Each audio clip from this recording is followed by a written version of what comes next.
tere, armsad podcasti kuulajad! Täna on eetris jälle Osteopaatia Akadeemia podcast ja mida me täna teemaks valisime, on naised. Meie vastuvõtul käib päris palju naisi. Nad on erinevad ja nad on erinevate muredega. Ja tänane podcast ongi just pühendatud naistele. Ja oluline on naiste tervis, vähemalt minu kui osteopaadi jaoks, aga ma küsin teiste osteopaatide käest ka, et kas naiste tervis on oluline ja kas on üldse vaja naiste tervisest rääkida? Ragnar? Naiste tervis on oluline, sellepärast, et kui kodus emal on paha tuju, siis on kõigil paha tuju. Kui naisel on tervis tuksis, siis kannatavad kõik selle jama all ju. Olen nõus. Kes ümber on. See on oluline. Kas sa, Marika, soovid ka täiendada? Ma olen täitsa nõus, et see, mis energia naisel on, milline energia naisel on, see mõjutab nii tema peret kui laias mõttes kogu maailma. Et selles mõttes, et mida tervemad naised on, mida õnnelikumad naised on, seda ilusam maailm meil on. Just. Ja näiteks minule on isegi abikaasa, siis meesterahvas pärast naise osteopaadi juures käimist kirjutanud, et ta on nii rahul. Naine on palju rahulikum kodus, et ma hakkan teda iga kuu teie juurde saatma. Et igal juhul kodurahu võitis. Miks just meie naistena või siis ka osteopaatidena oleksime just need õiged inimesed, kes naise tervisest rääkima peaksid? Sellepärast, et osteopaadid vaatavad keha kui tervikut. Osteopaat ei vaata üksinda munasarja ja üksinda emakat, kilpnääret või hormonaaltalitlust. Meie haridus lubab vaadata kui tervikut ja analüüsida läbitud elu ja mida see keha kõneleb meile.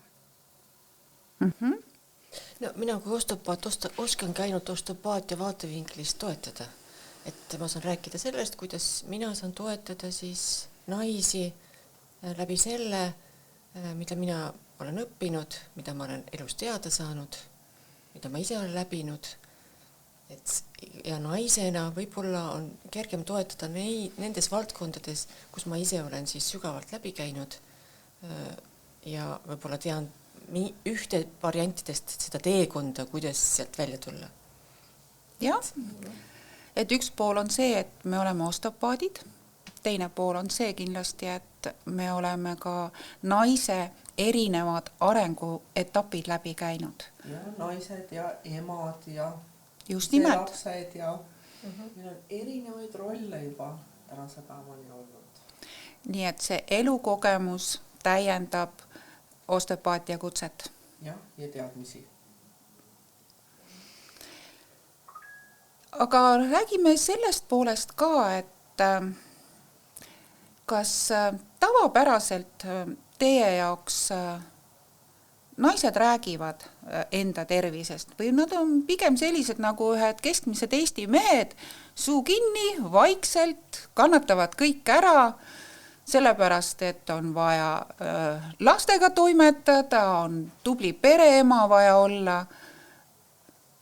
Naisi on erinevaid. Nii tuleb on väga avatud, räägib oma lugu mõne käest, küsi 3 eri variandis, et ühe targa vastuse saada. Minul käib väga erinevaid. Ja mõne jaoks on valu läinud nii suureks, et tal ei ole enam kannatada. Et ta ei saa enam vait olla rohkem. Ta ei saa enam vait olla ja siis ta satub siia osteopaadi juurde ja siis võib-olla tulebki välja, et kuidas ta on ennast ära kaotanud või kuhu ta oma elus jõudnud on, et miks see keha niimoodi valutama on hakanud. Kas sa, Marika, oskaksid mingi näite tuua siia juurde, et ka meie kuulajad saaksid täpsemalt või selgemini aru, et mida see enda ära kaotamine naise tervisele võib tuua? No, paljud naised, kui neil on väiksed lapsed, siis need lapsed muutuvad nende jaoks väga oluliseks. või kui naine abiellub või läheb suhtesse, siis see suhe ja see mees võib muutuda tema jaoks väga oluliseks ja selle taustal võib ära kaduda see, et ka mina olen oluline. Et endaga enam ei tegeleta nii palju. No lähtutakse rohkem siis kas lastest või lähtutakse oma kaaslasest, tema heaolust või laste heaolust. Et teised on justkui tähtsamad. Ja see, mis mind tegelikult rõõmustab ja hinge helisema paneb, see ei ole enam oluline. Ja järjest rohkem surutakse ennast alla, järjest vähemaks jääb rõõmu, kuni ühel hetkel need kohustused, see, mis ma tegema pean, muutub nii suureks, et see, mida ma teha soovin, kaob sinna taha ära täiesti. Ja siis õnneks on keha siis see häirekell, kes hakkab kella lööma ja valutama ja ütleb, et stopp, kus sa oled? Lausa jalgu trampima, valutama, paistetama. Et eks me ise naistena, vähemalt ma saan ise endast rääkida, oleme ka elus olnud sellisel teel, et vahepeal ununed ise ära, kõik muu tundub maailmas tähtsam, vaja on jõuda palju asju tehtud erinevates valdkondades ja lõpuks on see, et enda jaoks ei jää aega ja tervis kannatab. Elu tundub nii lühike, ma tahaks maksimaalselt palju ära teha. Ja, see on hea, mis sa ütlesid, et ma siin mingi aeg tagasi tahtsin nädalaga teatud asjad ära teha ja siis vaatasin, et ma ei oska mul päevakava kokku panna, et okei, et AI on ju nii tore asi, mis aitab ja palusin tal nädalakava kokku panna, et need asjad on vaja ära teha. Ja siis ta teatas mulle, et mõistlik oleks seda 3 nädalaga teha. Nii et võib-olla huvides. Jah. Minita aega. Et kui tahta endale ärevust tekitada, siis pole paremat viisi selleks, kui tegevusi üksteise otsa panna ja oluline seal juures on see, et kui ma praegu tegelen millegagi, siis ma oma mõtetega oleksin juba järgmise tegevuse juures ja siis veel järgmise tegevuse juures. Ja siis pahandad ka endaga, et miks ma nüüd kohe õigel ajal valmis ei jõudnud. Ja miks kõik ideaalselt välja. Ja tegelikult ma tahan, et kõik oleks tehtud juba eile ja ma ei anna endale võimalusigi ühegi tegevuse juures kohal olla, sest mu mõtted juba jooksevad. Sest kõik, mis on vaja veel ära teha, just. Et see... Mina ütlen, et see on tavalisel naistel meestega võidu jooksmise sündroom. Väga ilusti öeldud. Naine püüab sama tempot hoida, mis meestel on antud, või siis veel kiirem olla. No selline on naiste ülesanne on olla, meeste ülesanne on liikuda. Kui naine selle ära unustab ja jooksma läheb, siis me ootame kabinetti. Sa mõtled neid olukordi, kus siis kodus on 2 meest ja siis võistlevad oma vahel. Jah, mõnel on pikem pats lihtsalt. Ja tihtipeale naine on siis kõvem mees, kui mees ise võib-olla kodus ongi. Jah, ka mina olen sellise täpselt. Ma usun, et paljud, kes praegu kuulavad ja vaatavad, on mingeid fragmente ka endas ära tundnud. Aga Kaidi, kas oskad öelda, milline naine siis, mis on siis erinevus, milline naine peaks siis olema sinu vaatevinkli järgi? Naine, nagu Ragna ütles, on olemises. Jah, kes lihtsalt oskab olla. Olla ilus, olla hooliv, armastav. Mitte, et homses päevas ja tulevastes tegemistes või mineviku valus kinni. Kas see on siis see, et ma olen endas? Just nimelt, et sa oled endas. Ja ma olen olemas iseenda jaoks. Ja liigun omas tempos. Ja kindlasti see ka, et meil on igal erinev tempo ja kui me võtame erinevaid eluetappe, erinevaid aastakümneid, siis see ka erineb. Nägin, kuidas istusime kohale, aga Kaidi veel ei teinud, tal on teine tempo. Hea tähelepanek. Ja, aga tuleb lubada lihtsalt olla. Hea tähelepanek. Me rääkisime sellest, et naine on oma olemises ja tihtipeale on ta hoopiski ennast igale poole ära unustanud, ära kaotanud. Laiali laotanud on just see õige märksõna, millest ma rääkima tahtsin hakata. Et võib-olla hästi lihtne on niiviisi aru saada, et mitme lapse emana, abikaasana tihtipeale mõeldakse ja muretsetakse ette, laps peab minema kooli, tal peab olema matemaatika ülesanded kodus ära tehtud, tuleb veel kontrolltöö ka, ema kõik mõtleb, aitab ära teha seal mingid ülesanded, siis veel mõtleb, et kas ta saab sellega hakkama koolis, et on kogu oma olemusega justkui lapsel kaasas. Või siis teine laps, et kehalise kasvatuse tunnis ei saa hästi hakkama, siis ta oma nii-öelda südames hoiab kogu aeg lapsele nii-öelda turvapatja, et ta kenasti hakkama saab seal. Aga energiamaailmas tähendab see umbes seda, et sa annad tüki endast ära. Et sa annad sellele matemaatika kontrolltööd tegevale lapsele näiteks oma käe kaasa, et ta paremini kirjutada saaks ja tükikese mõistust, et ta paremini asjadest aru saaks või siis teisele, kes kehalise kasvatuse tunnis vajab natukene tuge, et annadki talle seal nii-öelda seda hüppevõimet juurde, kiirust juurde, oma mõttes toetad teda. Võib-olla see on natukene kummaline näide siia juurde, aga tõesti, kui sa laotad ennast igale poole, oled...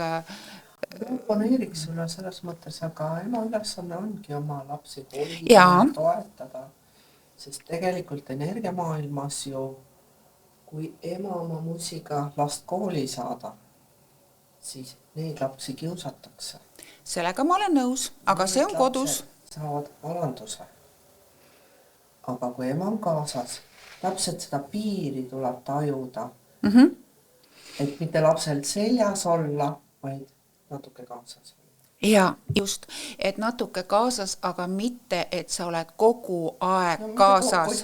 Ja, et sa annad selle võimaluse, et mida vanem laps on, mida rohkem on ta juba oskavas või omandanud, et tal oleks iseseisev võimalus ise oma eluga hakkama saada, kuidas ta õpib muidu. Ja ise vastutust võtta. Just nimelt. Ja tegelikult ei saa ema kõikide asjade eest alati vastutada, mis lapsega juhtub. Ema asi on hommiku laps. Teele saata. Hommikupudru teha ja musi kaasa anda. Ja usaldada. Aga mis siis juhtub naisega, kui ta ennast laiali laotab? On ju erinev, kas naine laotab laiali laste vahele, naabrinaiste vahele, sõprade, meeste vahele, et need on kõik erinevad ja need on erinevad diagnoosid. Ja töö juurde võib ka ennast ära kaotada, et ei olegi muu maailma jaoks olemas. Selle jaoks on meil osteopaatidele psühhosomaatika, algoritmid, protokollid, mis aitavad kokku tõmmata iseennast ja enda telje peale tagasi tuua. Just, et aru saada, kus ma olen, mis ma teen ja kuhu ma jõudmas olen oma tegevusega. Või kus ma üldse tahan minna. Just. Hästi palju kahjustavad meie hirmud, eks ju. Et naistel võib olla palju hirme, nad kardavad, et nende lastega midagi juhtub. Nad kardavad, et võib-olla nende kaasa võib neid hüljata. Nad kardavad, et rahaliselt ei saa hakkama. Väga palju hirme võib olla. Ja siis nad lähtuvad oma käitumisel mitte sellest, mis neid rõõmustab ja mis on nende valikud, sellepärast, et ma armastan, vaid nad lähtuvad sellest, et mul on hirmud. Jah, ma kardan. Mitte, et ma armastan, vaid ma kardan. Ja see on nagu iga hirm, meie kehas on nagu suur auk, kus või blokeering, kus siis energia välja jookseb või mis tekitab mulle valu ja probleeme.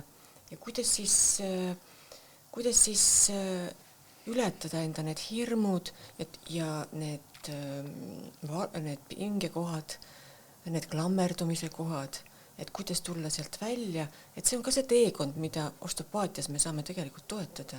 Just nimelt ja kõik need hirmud, millest sa rääkisid, need väljenduvad ka kehas erinevate vaevustena. Nad peatuvad seal, kuni nendega tegelema hakatakse. Need hirmud võivad olla siis kas kõhuvalud või peavalud või mis iganes, jah. ja, või on muutused hoopiski naiselikes suguelundites, et ka ja hormonaaltalitluse häired samamoodi.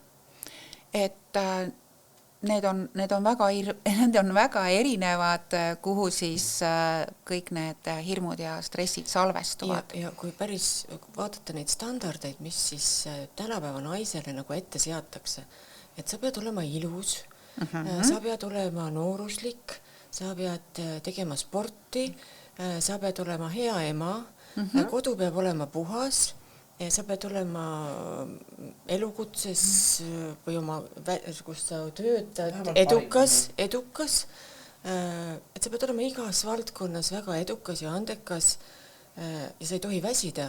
Ja sa pead olema energiline ja rõõmus ja vihastada ja kurb olla, see pole üldse nagu populaarne või aktsepteeritud. Ja no katsu siis sellises olukorras endaks jääda või katsu sellises olukorras siis terveks jääda. Ja, sest seal on palju. Selle valu ja hirmu kõik vaagnasse. Ja kõik on need, mis Marika just välja tõi, kõik on need jälle mul läks peast ära. Nii ilusasti tahtsin ütelda, ja ma jäin kuulama meie Ragnat, et mida ilusat Ragna räägib. Lihtsalt räägin, et naised, kui nad ei väljenda ennast, kui nad ei räägi enda muredest, siis need ladestuvad kõik vaagnasse. Kellel emakasse, kellel munasarjadesse, kellel põie ja kusejohadesse, erinevatesse kohtadesse.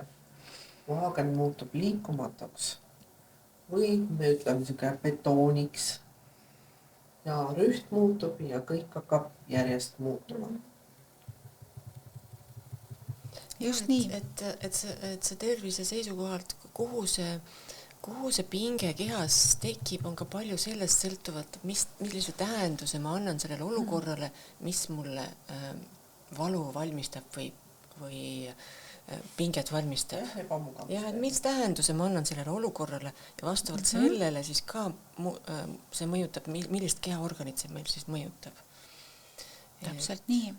Et võib juhtuda nii, et kahe naise elus on sarnane olukord, aga nad annavad täiesti erineva tähenduse sellele olukorrale. Ja, et ühe jaoks on see selline, et elus ikka juhtub, mis siis? Ühe jaoks on võib-olla vabanemine, teise jaoks on katastroof. Ja ta mõtleb selle peale ööd, päevad, nädalate viisi. Ja survestab ja pingestab keha.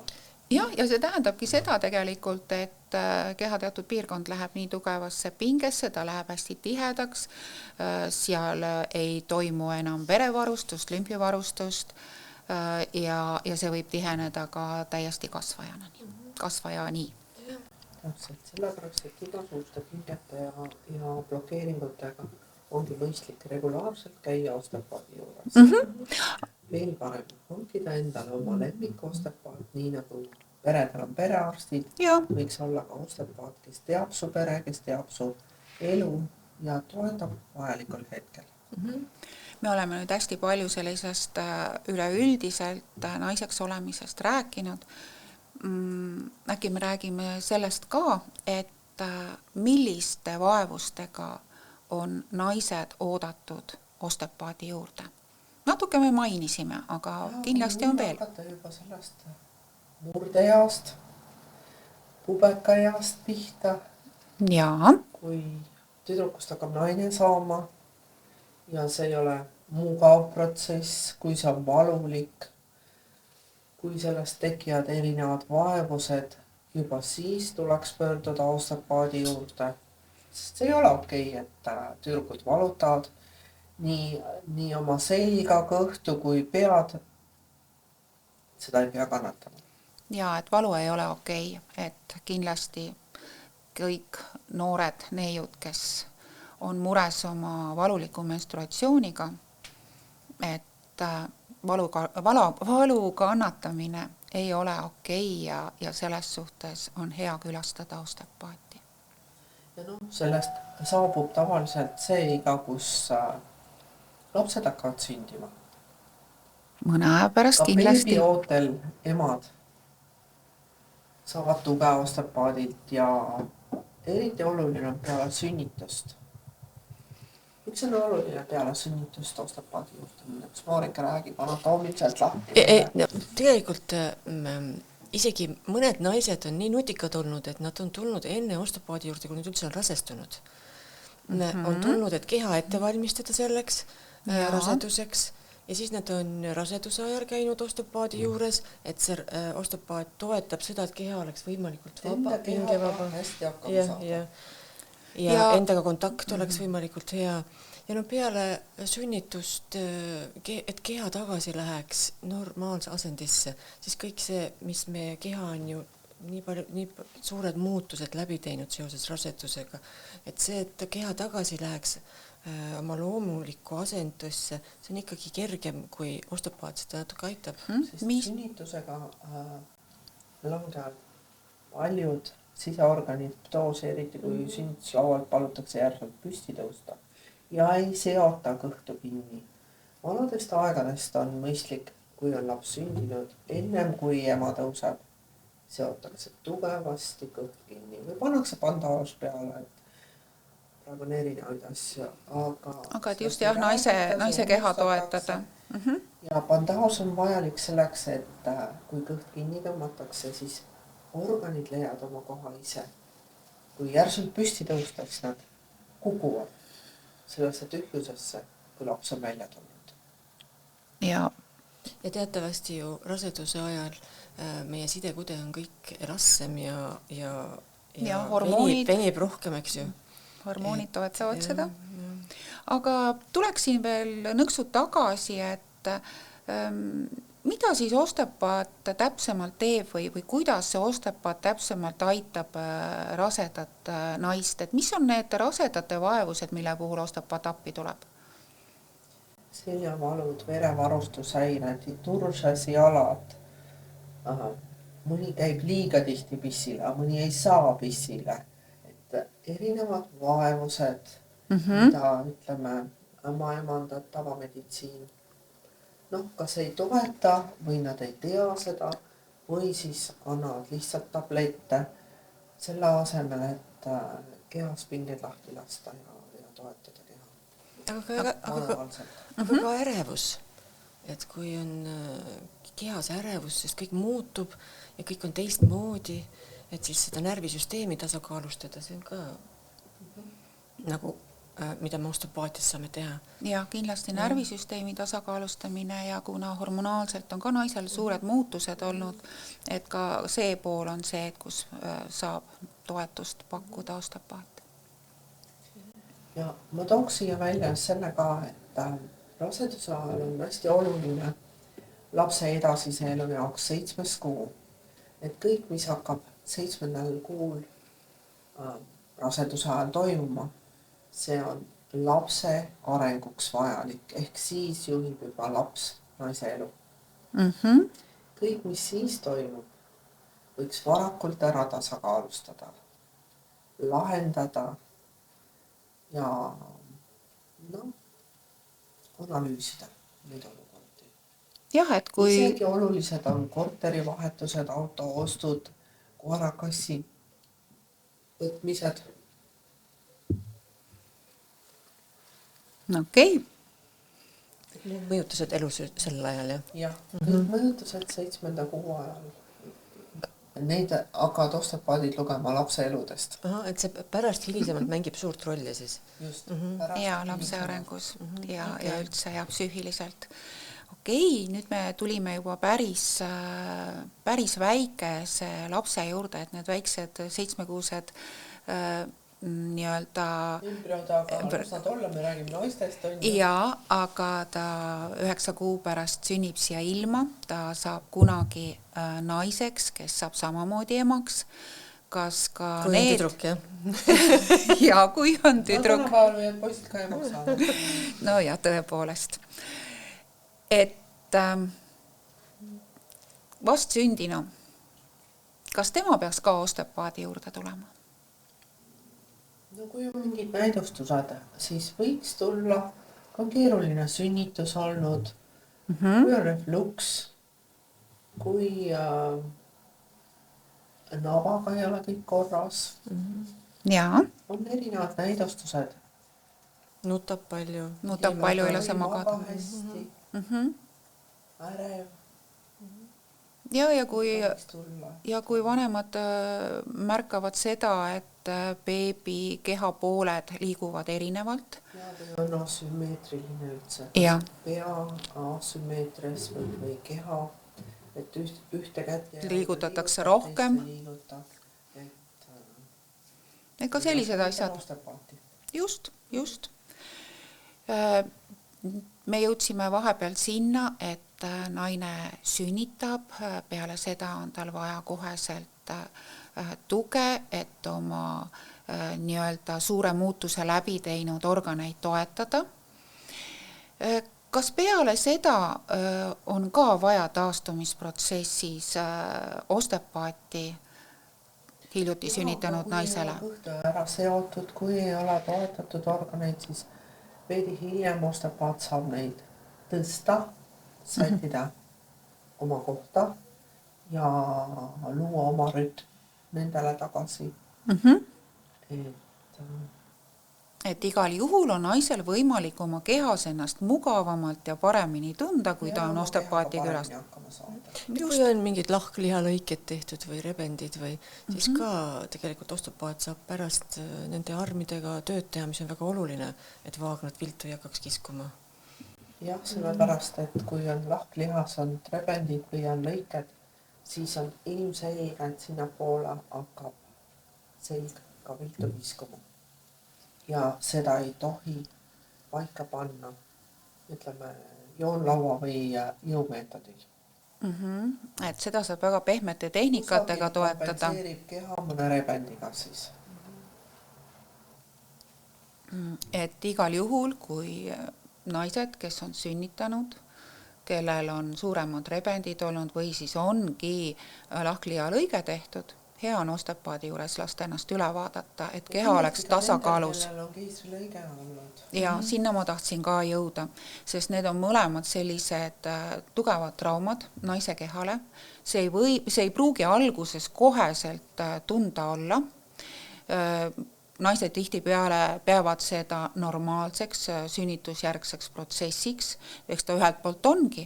Samas on see, et keha vajab väga tuge ja kui sekkuda nende armide ravisse, mis on siis keisriarm ja ka lahkliha puhul, siis sellisel juhul on naisel võimalik võita parem tervis, parem rüht, vältida seljavalusid, vältida ka jalgade valusid, sest vaagen on selline nii-öelda keskpunkt, mis peab tasakaalus olema.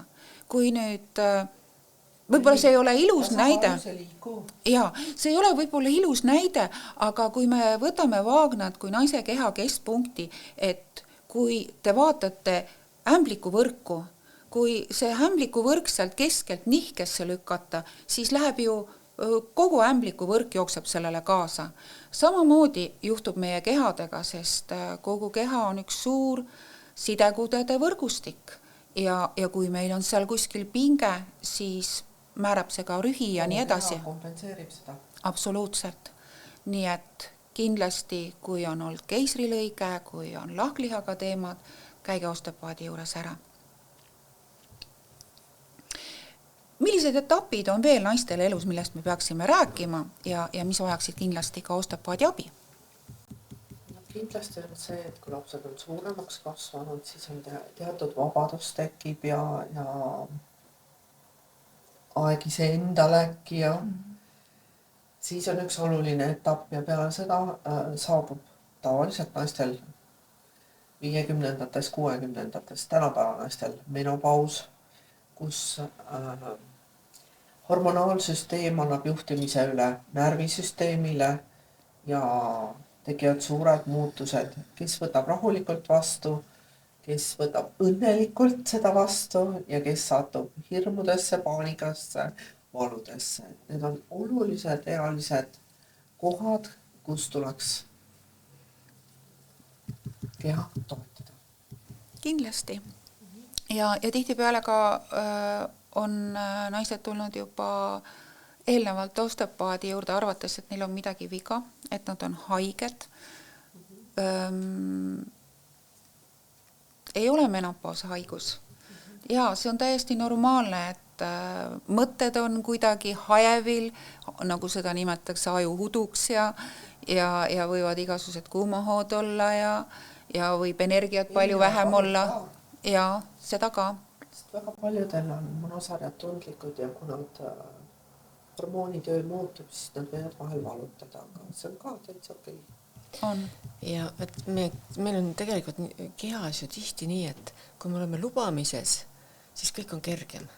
Ja kui me oleme üldse elus lubamises, siis see on oluliselt kergem, me läheme sinna vooluga kaasa ja kõik sujub hästi. Ja minu meelest selle menopausiga on sama lugu, et kui ma olen lubamises ja ma aktsepteerin ja võtan vastu, siis see kõik kulgeb palju pehmemalt ja võimalike väheste probleemide, vaegustega, aga kui ma hakkan sellele vastu võitlema või ma annan talle sellise tähenduse, mis on minu jaoks negatiivne, siis ma tõmban ennast sellega kinni ja siis mul tekivad erinevad probleemid. Et minu nägemuses mitte menopaus ei tekita naistele probleeme, vaid see suhtumine, mis selle juures on. See on see, mis tekitab tegelikult neid probleeme. Okei, hästi. Praegu, kui rääkida menopausist, kindlasti tekitab naiste jaoks muret see, et nad vananevad, nende välimus muutub, nahk muutub, nad ei ole võib-olla enam nii ilusad ja atraktiivsed ja siis, mida tihtipeale tehakse, minnakse abi otsima ilukirurgiast. Et on ka neid, kes võtavad kenasti selle ülemineku ja vapralt vastu ja ongi sellised, nagu nad on. Lepivad iseendaga. Ja. Et miks ma siia selle ilukirurgia tõin, ka see on teema, millega naised osteopaadi juurde sattuvad. Jah, tublimad satuvad ennem oma protseduure. Kellel on kehvemini läinud, siis satuvad peale protseduure, kui on komplikatsioonid tekkinud, aga iseenesest ennem näolõikusi, ennem rasvaimu, ennem maavähendusoperatsiooni võib lubada osteopaadil keha ette valmistada, et kõik kulgeks lihtsalt hästi. Pehmemalt ja loomulikult. Head. Kui naine seda soovib, siis mõistlik keha ette valmistada ja pärast keha tasakaalustada. Just nimelt, sest kui me räägime iluoperatsioonidest, siis need on samamoodi seotud armidega, armkoega, seal on väga tugevalt seotud sidekoed ja see mõjutab kogu üldist olemist.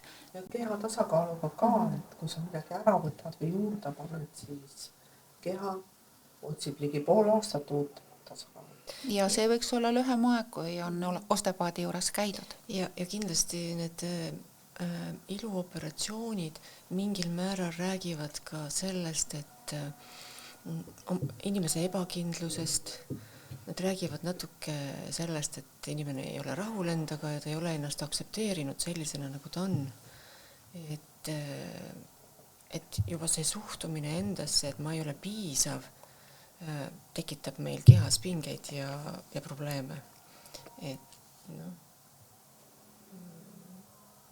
need kõik käivad käsi käes.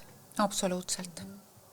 Absoluutselt. Ilus oleks ju mõelda, et mida nõrgemaks jääb meie keha, seda võimsamaks muutub meie vaim. Et siis see kompenseerib, eks ju. Et kui keha jääb vanaks, väetiks ja nõrgaks ja kortsus, siis meie vaim on niivõrd palju kasvanud ja muutunud ilusamaks ja vägevamaks, et see kompenseerib nii palju seda, et lase keha siis olla selline. Aga muidugi mõnikord on naistele vaja, et oma enesetunnet tõsta sellega, et natuke kuskilt midagi kohendada. Valikud on meie teha, et tegelikult on meid loodud just sellisteks, nagu me oleme, selliseks eriliseks ja võib-olla enda puhul tunduvad mõned asjad, mis ei peaks nii olema, aga kõik tunnevad ju sind sellisena, nagu sa oled. Kõik armastavad sind sellisena, nagu sa oled. Nii et kas siis on vaja lihtsalt selle pärast hea oleks iseennast armastada sellisena, nagu ma olen. Jah, just. Teiste peale ei maksa väga lootma jääda. Hästi. Lepida podcast siis oma hääle ja oma olekuga. See on ju keeruline. Väga keeruline. Päris keeruline on alguses olnud. Ja. Ma saan aru, et meil hakkab aeg otsa saama. Tegelikult meil oli teemasid väga palju, mis me naiste teemal rääkida tahtsime. Et natukene me andsime maitset, viskasime õhku ja me räägime veel. Pakkuge välja teemasid, millest me võiks rääkida, mis teid huvitaks. Just. Nii et aitäh teile, et vaatasite, kuulasite ja kohtume juba järgmine kord. Jääme ootama kirju. Kõike head!